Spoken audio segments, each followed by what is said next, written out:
Welcome to What Have You, featuring Rachel Jankovic and Rebecca Merkel. This audio is brought to you by Canon Press.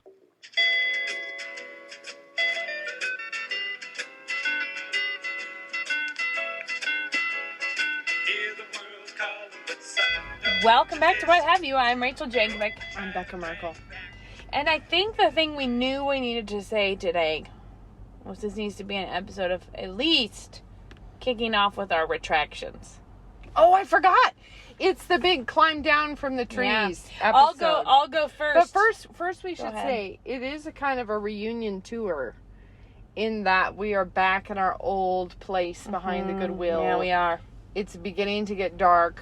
Perhaps cops will come. But it's getting dark later in the day than it used to. We've had tons of snow. It's only 5:30. So first of all, you all know, if you've listened to this podcast for any amount of time, that I frequently say to let your ideas die with dignity. Exactly. That if you have an idea, act on it so you can find out if it was good or bad. Otherwise, you'll spend your whole life thinking you had a good idea that you never tested. And so I feel like I have to confess here that I've got two. I have to remember the second one, but I know the first one. Okay. So you go first. My first big comment is that I let my composting worms die in indignity. and they died, and I didn't know what to do about it, and I never saved them from what was going to happen to them. Even their poor little bodies probably added to the fertility of your soil. Yeah, Rachel. But their poor little bodies got baked into a briquette because it was, okay guys, you know that we live in a place where it's windy. Well, when we reached the point with the composting goods, it was all in the back porch, and we reached a point where I was done seeing it there, and there were some questions about it, but it was no longer something I wanted in the house.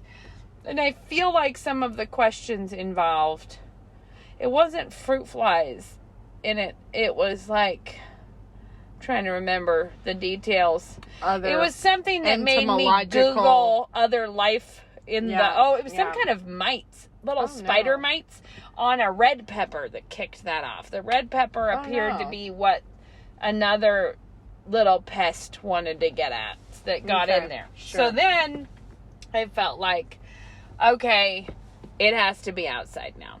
Because we can't be brewing up an army of mites in the house. No. And I think it meant something that I was doing wrong. Like there was some way I needed to bring back the balance in the worm tank.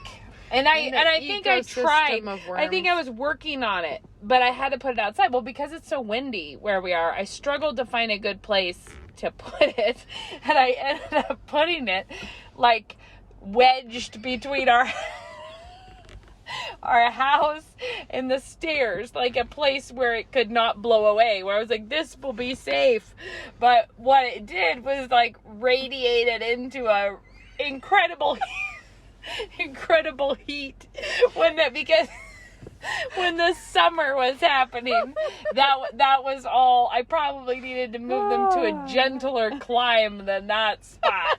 And so they were on the western side of our house. So that late summer, like the afternoon bake off was happening on that side of the house.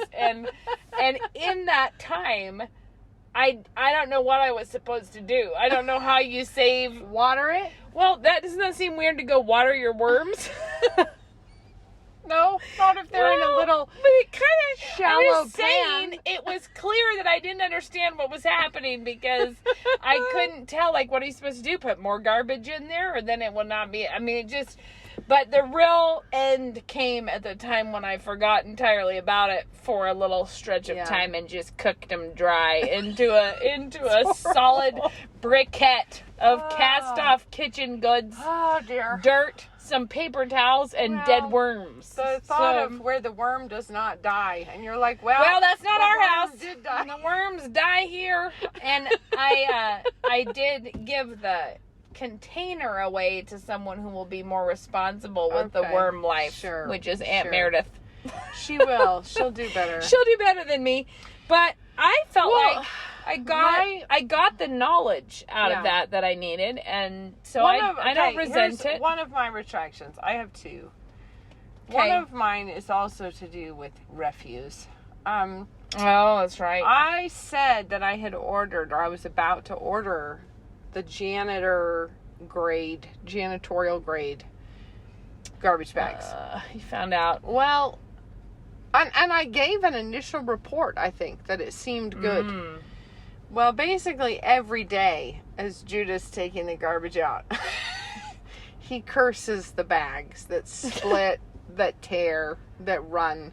And I'm like, we have 600,000 left, so we'll just get through those. Let me recommend you start doubling them.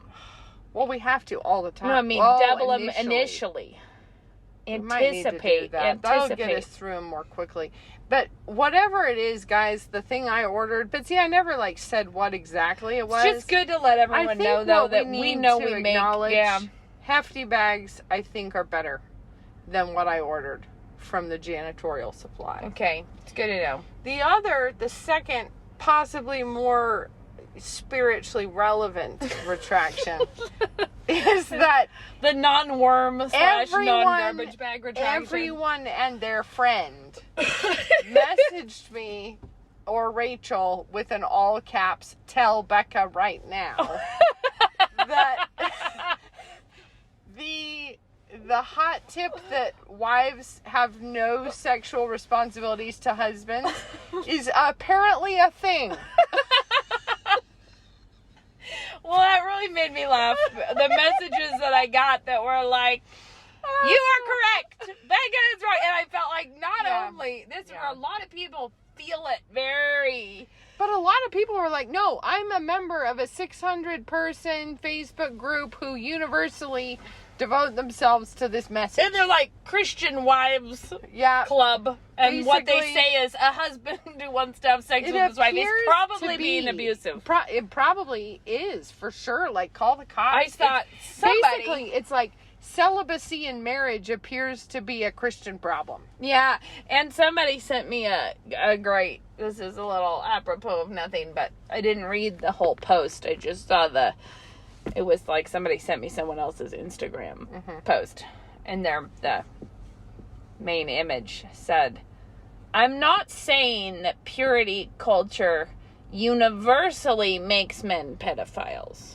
Oh my gosh. Like, what? Oh my word. Like that, but the reason I say that is I actually do think those things are connected in the world where people are just bizarrely mouthing off about stuff that has no, where everyone's getting really sloppy and it's getting really... There's a lot of slop. But the reason I said that is because one of these messages saying that I was right and Becca was wrong. Fine, guys. I had a higher view of human nature. One of these messages was saying, in a Christian, reformed, mostly, wives and mothers group, the overwhelming new counsel to new bride, like counsel from women to girls who are about to get married or just got married, is basically, do not under any circumstances feel pressured to have sex. Here's my question. Are you ready? Oh. If your husband pressures you in any way, that's abusive. That this is abusive. And this is my point, is that of course we can all paint a scene in our imaginations where that could be abusive. Like where there could be a truly abusive situation. If you're an abusive man who's snookered a nice girl into marrying you, is that what we're saying most weddings are? Yeah, be careful that you didn't marry someone who... And actually, that reminds me of an episode... Careful, but do be careful before the actual ceremony. No, I think that's a version of be careful too. The episode ages ago where we talked about my child who cut a hole in a sweatshirt? Mm-hmm. Yeah, but that a lot of women do that kind of thing, just being provocative. Yeah. I think that there is this is a weird desire in Christian women to provoke Christian men to the point where they be bad. Maybe. And then you assume Just to see if they then will. you rise upon your moral authority and judge him for the rest of the I'm marriage. sorry, guys. I had a higher opinion of us than this. I don't believe it. It turns out I was wrong. I actually I thought it was very funny because I don't know where I got the sense that this was happening. And It's probably because you pay attention to those terrible women's ministry blogs, and I don't. Becca, I don't know of any of those blogs. Yes, you do. No. Yeah. I think I am like... You've got 1 foot in the air more than I do. Well, I've seen more of that apparently than you have. Well, here's the thing. I know, see, I, of course, was willing to grant you've got your one-off weird problems, but you were making this be systemic, and I was like, no, can't be systemic. I think it is. Turns out we have a lot of testimonies, guys. It's systemic. Yeah. But my question is, in the Christian church then, is marriage simply about being able to jointly file your taxes? Is that what we're celebrating at the reception? What is it about, guys? I'll tell you what I think that people think that they're celebrating, as I think that it's way hugely sentimental, and that there is but sentimental about joint tax filing? Yeah, but I think that, no, I think it's sentimental about. I think it is sentimental about someone honoring you for the treasure princess that you are. and that any idea, like, this is a thing. This is a real thing, because it's been on my mind in a lot of different ways, but this is a thing. If it would make you angry, the reason that I don't think at a wedding, I think a prenup is a sad thing, because it pre-assumes failure in, it's like going into marriage with a prenup is sad because it assumes so much that you don't really mean it anyway. It's like this marriage is a disposable Solo cup. Yeah, and so let's make sure that we can get back out of this with as little pain and agony as we're getting into it, apparently. So yeah, we're going to write disposable. So I think that that's a sad on thing. The package. So I'm bringing this up because in no way do I think that this would be equally sad, except for apparently more needed, which is to go ahead and loop into the vows things like, I'm expecting you to do the dishes in our house when it needs to be done. Do you know what I mean? And let me put a disclaimer there. I'm saying it's sad because I'm saying that you cannot assume that a Christian woman is going into marriage with the intention of doing her duty and serving. No. And that's the thing that's so sad, because that should be assumed. Mm-hmm. Just as it should be assumed there's a lot that of a husband would very sacrificially want to help and love his wife through things. But it's going to assume that what I'm going to do is follow my dreams, and you're going to support me every step of the way. And that there's nothing in this marriage contract that means I will be a keeper at home. No, you know what right? it is? Nothing here means that I'll do your laundry pleasantly. You know how, okay, so I'm sure you said this, but one of the times, one of our children probably clocked another child upside the head. I don't know. But the topic of the golden rule came up. And we're like, let's talk about the golden rule. What does it mean? And whoever the child was, I don't remember, said, do unto others whatever they do unto you. It was like, well, it's a slight modification, but it makes all the difference in the world. Our kids invented if you went into this marriage saying, I promise that you will love and honor and cherish me. Well, but that's exactly it. And because everybody has taken all of the actual weight out of what Scripture says, what this couple is actually vowing to do for each other, you can get away with making up your own vows that amount to saying, you make me feel special.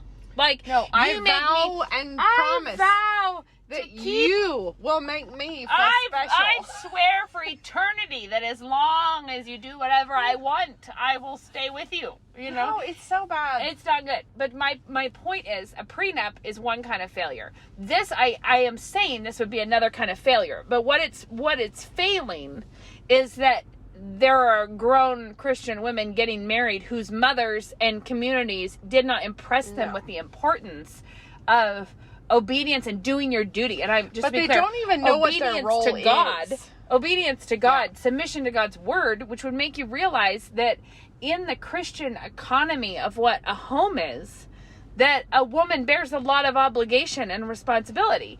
And in turn, so does the man, and that you're celebrating the making of a completely new economy at a wedding. And it's not just the sexual relationship, it's two people entering willingly into roles, but without the sexual relationship that is sealed by that selfless love of the sexual relationship. But here's the thing, what is a marriage is two distinct parts. One is the vows that were taken publicly before God and these witnesses till death do us part, and the other is the sexual relationship. Yes. Without one of those two, you don't actually have a marriage. Either one of those things can be by themselves, and they are not a marriage. Right. If you're hooking up with some girl every other week, you're not married to her. Yes. If you promise to live with her as a roommate till forever, but you were never going to sleep with her, that's also not a marriage. It just isn't. Those are like the two kind of sine qua nons. And if you compare it to the church, then you would say that important things, like, so on the one hand you have the preaching of the word, you have the word, the declaration of the word, and things like statements of faith, etc., etc. But then we have the Lord's Supper, we have communion, we have an important, like, and sex in a marriage is like the communion aspect of that household, while there's all these other things, the vows, living like you mean those. Although you don't want to get too weird. No, I'm not trying to make any. She's not making any theological references with that. It's no, just I'm talking about the fact, as a metaphor. My point is that there are different elements. There's actual, and that is just it is consummation. It is literally consummation of the vows. Yes, and so you can't act like that was only ever supposed to be one time, and then after that we're completely separate from the fact that this was vows. This is a relationship that's meant to be carried on for the rest of your, like, this is a new way of life. But this is a new thing. It's literally productive, because that sexual union is how you, like, grow the family, like, your family, your name, your legacy, the heritage, all of this stuff. Yeah. Like, two people living as roommates, isn't that? It just isn't. No, two people sharing the grocery bill and evenly splitting the chores, and otherwise not giving themselves freely to one another. Will it's nothing. It's a total dead end. Mm-hmm. And I think that what's so sad about it is that the whole headship and submission relationship, the thing that is so controversial in Christian circles, even, it's so explosive and controversial in places it should not be at all. Like, you're like, how has it happened that we have church ladies going about someone reading Ephesians 5? You have to be like, hang on. I mean, why are you coming on? Why are you here? Morning? Go away. Like, go somewhere where, I mean, like, what are you even there's doing? Probably like a Unitarian Gardeners Club. I just drove Go by. find out. I just drove by our local Methodist church that has a LGBT flag on its reader board next to the subject of the sermon.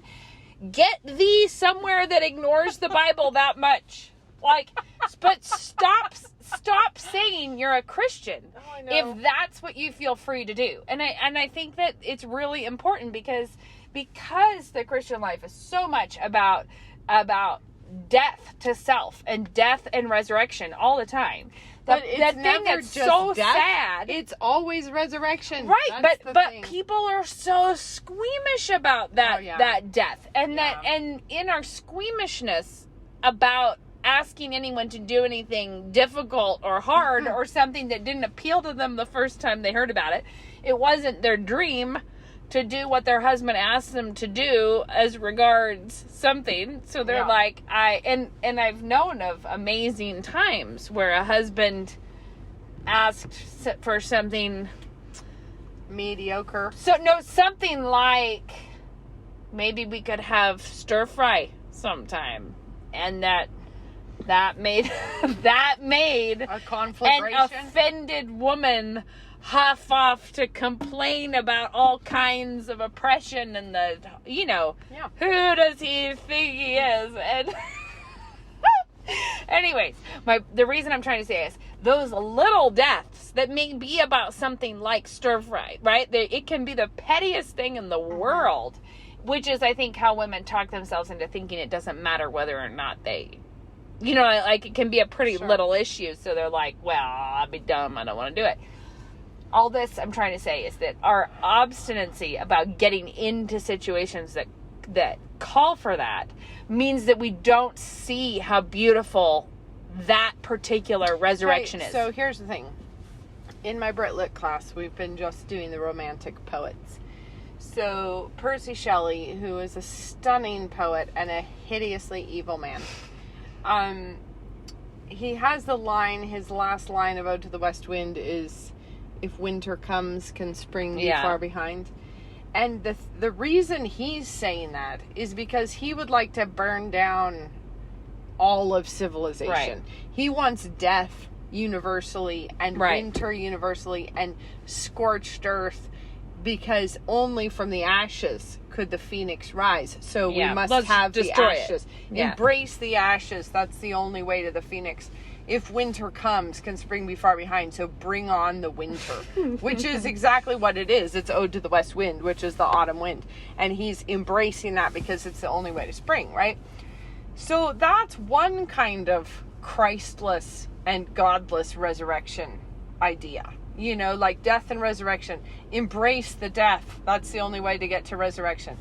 I think American evangelicals have fallen off the other side of the horse, and we would like spring with never a winter. Yes, like we want to live in this sort of like LA perpetual youth, a breezy collagen. Warm, I think just spray tans, breezy warm, no difficulty, kind of emotional and sentimental goodwill, kind of like spring always, guys. Eternal youth. Yeah, that's what we want. And lots of great little hot tips from people like, God loves you, so he would never want something for you that would bother you. And the thing is like, and you wonder because you do not get the sense that when the Apostle Paul speaks of the Christian life, that's what he thinks is happening. No, because the thing is the death and resurrection ideal is a very Christian and very profound, like, cycle. Yeah. And I think that our winter and spring, our night and day, everything pictures the ultimate reality of death and resurrection. And you have people like Shelley who want to remove Christ, and then they want to embrace the death because that's the path to resurrection. But without Christ, there's no resurrection. Takes you to hell. Yeah. You're not actually the end. You're not coming up again in the spring. You're going to the eternal lake of fire. So that's one problem. But I feel like the squishy, soft, cowardly evangelicals right now want to remove winter completely and live in this balmy breeze all the time, which actually and never die to themselves. I don't know the quote as well as I should, because I'm pretty sure though it comes from a Rutherford, and it's just this great quote about kind of like, well, but we want to go to heaven in our beds. Like, it was like kind of like we want to be carried there cozy in our beds. Right. And he just has this great moment where he tears people apart, saying about how, but for a Christian, heaven is gained by, it was all about like the freezing winds in your faces and the hard journey. Interesting is that actually, now that I'm bringing up all my lit classes, I can't remember if this is in the Iliad or the Odyssey, but I want to say it's the Iliad. Somebody is talking about dying a coward's death, and dying a coward's death is dying of old age or dying of sickness somewhere not on the battlefield, where for anyone with any self-respect, you die fighting. That's how you know that you were a brave person. And if you died away from the battlefield, you died a coward's death. And I think that we, like, there is a pagan nobility that understands life better than we do, which is we should be ready and hoping to die with our boots on. I need to tell you a little aside, and then I want to come back to this because it's a good topic. When you brought up Shelley, I just wanted you to know that Lena says to me the other day, I mean, do you even like Shelley? I like Shelley. And I admit this was what I was like, well, I mean, he was really remarkably good. Like, I mean, you can't deny. And then it came out that Lena has a long harbored grievance against Shelley because one time the speech meet poem she had chosen wasn't long enough, and so she flipped open a book of poetry and picked a Shelley at random that was enough lines. And it probably said, I fall upon the thorns of life. No, I bleed. It wasn't that one, but it was no, it's funnier. She was like, it was to a skylark. And then she takes off saying it, and we had this moment where I was like, but that's beautiful. And I think she's like, I can't consider it because all I have is hatred in my heart for this moment. But because she started off, hail to thee, blithe spirit, bird thou never wert, that from heaven or near it pourest thy full heart in profuse strains of unpremeditated art. And I was like, yeah, that's real good. She's like, perhaps. Well, anyways, I feel like when we get to I fall upon the thorns of life, I bleed, I always snicker because I'm like, Shelley, you're a bit self-serious. Okay, now. my kids now they're totally gonna laugh at me about this. Who's the Alfred Proof? T.S. Eliot. Tennyson? No, it's Eliot. Hold on, let's see. Alfred Prufrock. My children were the love song of J. Alfred Prufrock. Okay. My kids have discovered that, at least the opening, it's not just them. They and their friends at school, apparently, have been singing it to the tune of a song from Tangled. And it's actually quite funny about, I will wear my white flannel trousers and I will part my hair. And he said about, do I dare to eat a peach? They're like, do I dare to eat a peach? It's something about, I will part my hair behind. That's how it's that they were singing it. I will part my hair behind something. Do I dare to eat a peach? Anyways, it's quite funny about wearing their white flannel trousers on the beach. It's a blessing to have children doing things like this. Okay, but I want to come back to what we were talking about, which is more important than my random poetry anecdotes. Okay, what I was gonna say is Christian women who don't like little deaths, and little deaths are often seen as like women who resist this kind of thing like to think that they would go do glorious deaths. Yes. That they'd be totally... We'd be a full Joan of Arc. Get me on a mercy ship and let me lay down my life for people without clean water. But if you ask me to please wash these socks before tomorrow... Oh my word. Bring in the what? Yeah, but what happens is that you have women who are like imagine a gardening group. Like you start a big gardening group of women, but all that happens is everyone brings the seed packs and then they pour them out and count them and talk about them and get really huffy about anyone who suggests they plant them.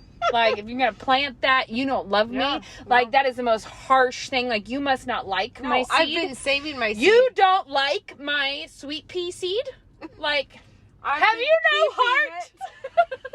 It's Eunice all over, isn't it? Have you no heart? And just anger that anybody would not value these things that much. Yeah, no, I've made a collection of them. I have a big old collection I alphabetize them. I have a seed filing box. Yes, and heaven forfend anyone should ask me to plant these Plant somewhere. it in the dirt where I won't see it anymore. And then walk away from it. And it will get cold. Hover over it. It will break open. Yeah. And shrivel up. Become insignificant. And lo, something else will happen. What? But I think that's what we have going on in the Christian world. Oh my word, is women who have lost their faith in what God does with our obedience, right? Like we've lost our idea of what those seeds are even for, but we think we're curating very faithfully, like we know we're supposed to garden, and we think that we can stop with just the seed collections. And so we end up in just a ridiculous situation where Christian women far and wide are being absolutely fruitless in their homes, in their marriages, they're just self-absorbed seed curators instead of faithful gardeners and planters. To say it's fruitless, they would point to their collection of seeds and say, how could you say such a thing? What is even wrong with you that you would say this? I think that whatever is happening in popular culture right now, it is becoming commonplace for women to not even consider planting seeds. No, and not consider telling other people to. Or to say things like, my husband and I have been married for 3.5 years now, and we're considering sometime in the next 2 years, I'm thinking about planting a seed. Does anyone have any tips? I'm starting recommend? I'm starting to research the idea of putting something in the soil. Seriously, sometime. There's just a but I think almost always people find it dangerous. Posts. Well, and that's the thing I meant is that, like, there's a lot of things that I could think to put. If we imagine that wedding ceremony, that would be very sad.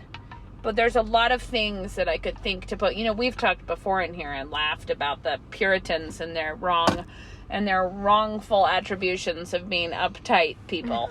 And where that it was a common wedding vow in Puritan times for the wife to promise to be bonny and buxom in bed. Did we go and check that? Yeah, we did. We turned out that... No, we did. We did check it and did it turn out a real footnote? Mm-hmm. All right, just checking. Yes, no, but that was a thing. Like, that is a thing that used to be actually mentioned in the wedding vows. But if you think of so many things beyond that, what are we supposed to be willing to vow to do, right? To serve, to keep the home, like things like... And to be the fertile soil of the marriage. Exactly. That will grow more people in this group. More people, and if more people, if God allows, and all kinds of other productivity. Other fruit. All the fruit. As it comes up. Like crazy abundant fruit in every direction you can imagine. And that whole idea, and Psalm 128, like a vine with fruit abounding. In thy wife, thy house is in thy house, thy wife is found. And one of the things I love is that immediately goes on to say the children are like olive plants, which means that the children are not the only fruit on her vine. She is a wildly productive vine who makes more wildly productive things. And I just went and cut some sprigs off of a vine the other day that I'm trying to root, and we'll see if it works. But it is so lovely and huge and ridiculous. And it's just taken over the whole back of this building. And it's gone around the sides. And it's lovely. And it has these enormous, huge seed pod clusters that are so beautiful. And every time I drive by it, I'm like, where did you get this? I want it. I texted the owner and I was like, this is weird, but would you mind if I snipped off a few things and to see if I could root it? Which building is this? Because it's downtown. It's the... Moscow Manor down the back. Oh, it's yeah. amazing. It's so pretty. Yeah. But it's like, and I did text and I did ask permission, but it is so lovely, and it's sitting there in my little vase, and I keep thinking maybe perhaps there's a little bit of a root, but I'm not positive yet. But either way, it is so amazing, and it's the sort of thing that from my little cutting, I hope that it will become something like that. Like just something that is ridiculously overpowering. And it can happen from the tiniest I just little realized shoot. We're tying this all in really nicely with my confessions about my worm bin, because one of the things that you just have to realize about to be abundantly fruitful and productive, one of the things that you cannot be afraid of is planting and little deaths. Like the pruning things back. Well, what is dirt but a lot of death? Yes, as I was saying, is like the worms and the compost and the pruning things and cutting them back and digging things out, and that work of being abundantly fruitful is not something that is for, and like I think many people want to put their silk flower under a glass cloche and be like, look, see, I am a that's the beautiful thing, flower. It's is like, that- well, do you want to be out in the real sun and the real Right. rain and the wind growing something Yeah. real? Or do you want to just do this weird fake land? Yeah. And if your husband comes home sometime and is like, what do you think about maybe something that we could enjoy? Right? Like, how about maybe we could turn this into something more fun? And if that is seen as a Something radical that smells offense, like something or tastes what if like something. What if you did something that was worth doing? The thing is if you look at a real rose that is, one of those incredibly scented, incredibly soft, the kind you just want to stuff your face into, right? and keep it there, sort of, versus the little dollar store rose that if you stood It smells like dust. Yeah, if you stood 50 yards away and squinted, you might not be able to tell the difference. But any other time, you can obviously see it. Mm-hmm. There are a lot of people who would say, I picked the artificial one because Well, because it's less work. convenient. It's less work. Stays all the time. Somebody told me. And they'll say, and you can't tell the difference. Did you see that? We're Did you like, see "Can you sometimes not?" someone wrote a very, I feel like it was a meme, maybe it was, I don't remember, I just see it going around, that somebody had faithfully been watering and tending their succulent for like 6 months, and then they knocked it out of the window and the little pot broke and it was styrofoam. It was a fake succulent.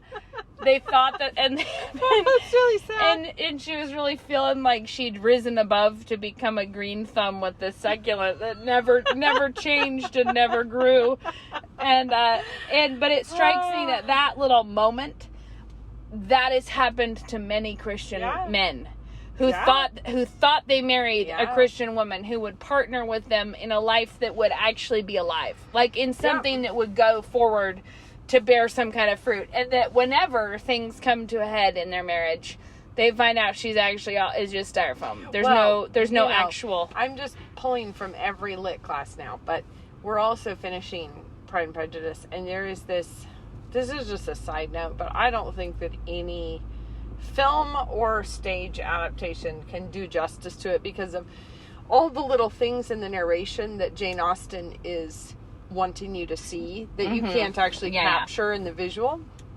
But one of the things is, I think one of the primary themes of that book is it opens with, how on earth did Mr. and Mrs. Bennet end up together? Yes. Like, that is the question that is immediately obvious in the first chapter, is how did that happen? Yeah. Because he's a sharp guy and she is a complete ninny. And he has no respect for her. No, but also but he's a guy who sees people with accuracy. So what happened here? How did he marry her? Well, but the whole book explores that because he doesn't see things with accuracy. Well, he does and he doesn't. He sees it. He just doesn't take action. Same but with Elizabeth, who prides herself on her changes. smarts. Yeah. But the thing is it says, actually, I think we're clearly given Mrs. Bennet is the old Lydia, and Lydia is the young Mrs. Bennet. And you're supposed to see how this happened. And it says, there's one line that is amazing that I think every young man should frame on the wall. It's like, he had been taken in by youth and beauty and the appearance of good humor, which youth and beauty generally give. Yeah. And it's the appearance of good humor, because she has no good humor at all. She's fussy and horrible. She's petty and she's self-absorbed.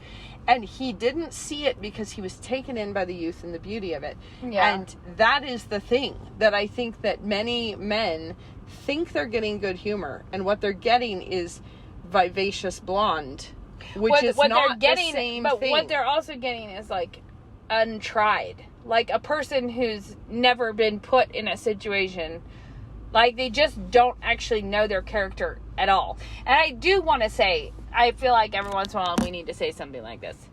If you're listening to all this and you're like, my word, they're hard on women and they're not saying anything about how stupid modern men are, that's because we're not talking to the men. And it's also because we don't think it's our business to. If we did have a thing to say about the men, we could say a lot of things. The thing we want to say about the men in this context is, they should have known better than to marry. They should have known better than to marry someone who wouldn't do that. But if if you think that you might be that styrofoam kind of, if you're like, oh my word, maybe this is at the heart of my problem. If maybe I want to be a styrofoam succulent because that seems like a better option. Well, if it just seems like everything I care about is things being the same and being predictable and being easy and being looking good and not being a challenge, then you might see that in yourself. And the point is it doesn't matter even if you think maybe I got into this marriage foolishly and maybe my husband's not equipped to lead me in this way or whatever. Your walk with the Lord, you are responsible for. Like, so whatever the status of the marriage is, we're only talking to you. We're not addressing husbands. But that's not because we don't think that the husbands play a significant role in this. No, I think a lot of husbands just are getting exactly what they deserve, plus a little dollop of extra justice. But I do want to say that if this sounds familiar to you at all, or you think, oh my goodness, am I afraid to plant? You know, am I too fearful to be a faithful Christian woman in my everyday life? I would just say, ask the Lord to give you a clear first step. Like, ask the Lord to give you something that you know is a seed in your hand, and instead of treasuring it, you plant it. And the other thing, I think, spend more time looking at God's creation than at your very highly curated Instagram feed. Because the thing is that we prioritize very different things than God does as a culture. And I think that when we, like, if you're the kind of person who can look at a fake wood grain and say, but see, that's much better than wood because it would stay the same all the time, even though it's Formica, it won't chip, you know, or whatever. If you can look at the fake rose and say, see, I prefer that because it will always be there. And you could just vacuum it off. Right, chuck it in the wash. If you are the sort of person who prefers the fake to the real because the real comes with mud and it decays and the leaves fall off and then you have to clean it up, you should ask yourself, what does God prize more? And spend more time looking at what his art is. There was a time in my life, and learn from it, because the thing is, the book of Proverbs is all about, look at the ants, look at this, look at the other thing, like study God's creation and then figure out what it says about the artist. There was a time in my life, it's been a while now, I'm realizing, bringing this up, how much I feel like, wow, God really did break some things out of me. Like you're like, it's not that my life is not this way now, it's that I'm over this problem. But in the early phases of my mothering career, when it was like a whole lot of little people all at one time in my house, I think I just felt like a godlier way would be minimalism.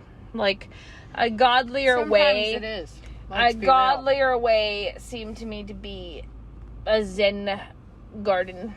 Like a little something with no mess on it. Yeah. Like a bonsai tree, perhaps, somewhere. Delicately clipped. On a windswept But there can't hillscape. be... Yeah, but my heart was like longing for something. And this is funny because that's actually not, stylistically, that's not even what I would normally choose. So I know that it was a spiritual crisis of some kind. It has to have been. Because the thing that It's like a heart that pants for water when heated in the chase. Yeah. But what I'm saying is, if I let my mind go to, like, what do I wish this was being like? Like, what was the thing I wanted, kind of. It was to make everything could it just be clean, and could we just not have this much carnage after we eat one meal at the table? Like, I remember it was probably in the phase where I thought it seemed like a good idea to just have a drain on the floor under the table so that you could just like hose the dang thing off. I wanted my children to have like little jumpsuits made of tarps. Yeah, that I could hose off. Just like we have to just. What can we do? Car wash? I mean, like, how can we make it not like this? That was my overarching feelings.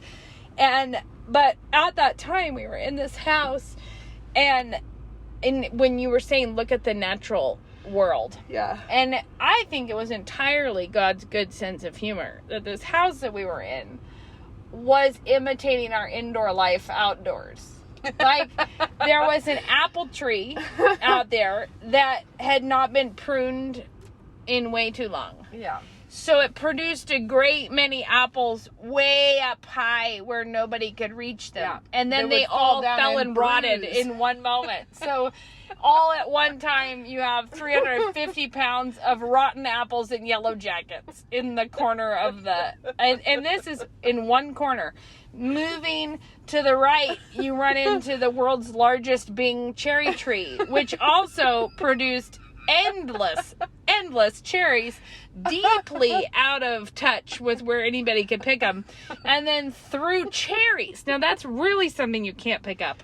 All over, just a huge amount of carnage there, and that would just smell like wine, and the kids would track in smears of cherry juice. Then there was a pear tree, also unpruned and way too tall, so the pears would fall down when they'd already started to rot on the inside. Yeah. That brewed up so many fruit flies for us that we cut it down. It was such a bleak pear tree situation. And then there was a plum tree in the backyard that also made hay when the time came. And then in the front yard we had an enormous oak tree that it was the kind that don't drop their Rained leaves. down acorns. Yeah, so many acorns that so many. And it was like this squirrel mecca out there. So, I missed one from the backyard. The black locust tree, which dropped these like foot-long black pods all over the yard. And the squirrels would shuck those on the back porch. Like they would eat them like, it was like a squirrel stadium. Popcorn stand. Yes, it was our back porch was like squirrels shucking pods and bringing acorns. And then in the front yard, this oak tree was the kind that don't drop their leaves until the new ones come in. Yeah. So it would be brown leaves all over the tree in the front yard, and then as soon as spring comes, brown leaves all over the ground. And then there was one other kind of a tree that I can't remember what it was. It dropped those big hairy pods all over the driveway, and they were like crunchy. I want to say it was And then you start to sympathize with C.S. Lewis's Philostrato, who wants a metal tree. Yes, but it flip on actually, the switch and the birds sing. and I think what was so good about it to me was that all of those things are things that I knew I loved in theory. Right? I love an apple tree, love a cherry tree. Love a pear tree, but we can't live like this, Luke. Like, I mean, I think my feeling was like, we're gonna die with a yard that is doing this to me. And it was inside and outside. And either way, I'm saying there was a lot of moral lesson in in God's creation for me, because you had to notice that God is not precious about, like, when things are fruitful, it's mess. Like where no oxen are, the crib is clean. Yeah. But much strength is by the increase of the ox. Is actually, you actually do need to tend those things, or like you're saying, you'll have a ridiculous and useless pear tree that you have to cut down. Because you can have the blessing and you can have the productivity, but if it's not tended and it's not taken care of, and it's like, if you aren't there being the master of the situation, it will go to seed and it will rot and it will be not worth it, and it will get cut down. It will do nothing but farm you up some fruit flies. Right. But at the same time, my point in that is just that it confronted the idea that God would be more pleased with a kind of barren sterility in a nice artificial hedge. Right. Like, wouldn't it have been better if we could just put up some fake? But the truth is, he has all kinds of beauty. I know, but in this particular way, God did not call. But fruitfulness never comes without mess. That's what I was going to say, is that God did make all kinds of different beautiful landscapes and scenery. The Sahara and things. is a real kind of beauty. He did that. But it it's also doesn't not produce it's not what he means when he says your wife will be like a desert. That doesn't happen. No. She'll be like a desert with an occasional cactus. But it'll be scenic. But otherwise only poisonous spiders.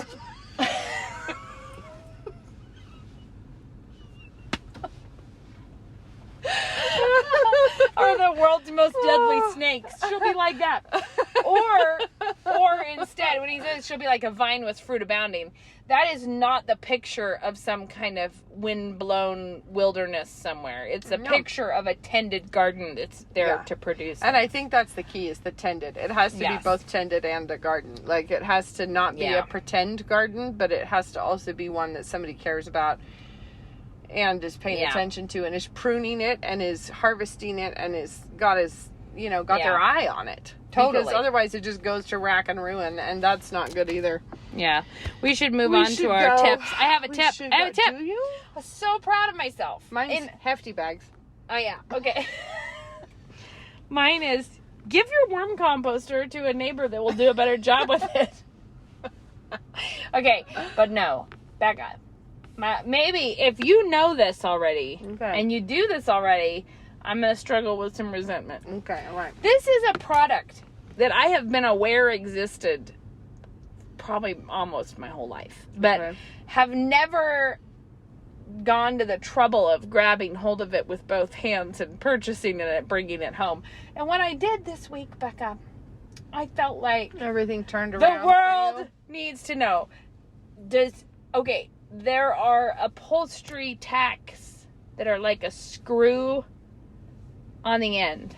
Okay. Like, so it's like it's like a corkscrew. It's sort of like a tack with a grabbable top, like just a push tack, but with a corkscrew pin on the bottom. You can purchase these handy doodles. I got mine on Amazon. And then you can go around and screw them into your dust ruffle so that it never budges from the place that you put it. Rachel? And I've been living a life where my dust ruffle changes its opinion about where it goes. And for whatever reason, I think I always thought this was a failure to make standard bedding sizes. Because you get a king dust ruffle. Why does that fabric have to hang off 6 inches on both sides? So then you stuff it under the mattress or whatever, but it's going to come out. Droops out. Yeah, and then it sags off the end, and then you accidentally step on it, and you make it all look like a big higgledy-piggledy problem. But I'm just telling you, you can buy these things, and apparently they're recommended for, slip covers and stuff. Like, any place where you want something to stay where it is, you just screw it in. Well, see, that's good to know, because I actually... You don't use those? I have somewhere in my house, like a T-bar kind of a pin. It's like a... Yeah, I know what you're talking about. It's like a push pin, but with a T top. Yeah. And I know that I have a pack of those, and I was going to stuff those down into my box spring. No, you don't want those, because those will pull out easily. I mean, But under your box spring, it would really have to work its way to come out. But anyway, I was just saying, that's what I was going to do when I redid my bedding. But I couldn't find the box, and I couldn't bring myself to order more because I knew I had one already. I think they're called upholstery tacks. Well, it's good to know. But you could use them in a lot of situations, because if you, it's just a grabbable top, and you just screw it in, and because it is this little curly-Q corkscrew of a tack, it just goes right in. See, I love this. I love this as So, guys, big tips. I bet you have some saggy fabric somewhere in your house. I'm back in the... Spring break is coming, and I have to use that time to have a real surge and finish my bedroom, because over spring break, I'm trying to get my curtains done, and I'm trying to do an upholstered headboard.